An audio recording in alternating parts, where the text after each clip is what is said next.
Have you ever tried pineapple juice to tenderize your meat? Well, fire up your grill, y'all. It's Hawaiian beef fajita bowls, marinated flank steak, grilled peppers and onions, and a sweet, spicy pineapple salsa. We use teriyaki sauce, pineapple juice, and grated ginger to marinate the flank steak. The bromelain in the juice helps to soften muscle fiber while adding a bright flavor. To balance the dish, we'll slice onions and seed and quarter a few colorful bell peppers to cook alongside the steak. Put the steak in the middle and surround it with all those colorful vegetables. It will cook over the hot coals for 11 to 16 minutes depending on your preferred doneness, flipping everything once. This is 1.5 pounds of steak to serve about 6 bowls.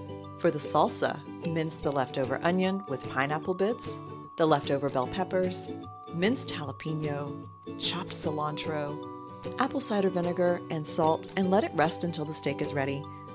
Now that the steak has rested, oh look how tender it is. It gets sliced and tossed in more pineapple juice and teriyaki sauce. All this flavor gets piled on top of brown rice and topped with the pineapple salsa. You can even wrap this all up in a tortilla instead of a bowl. Start planning your ultimate summer cookouts with delicious, nutritious beef.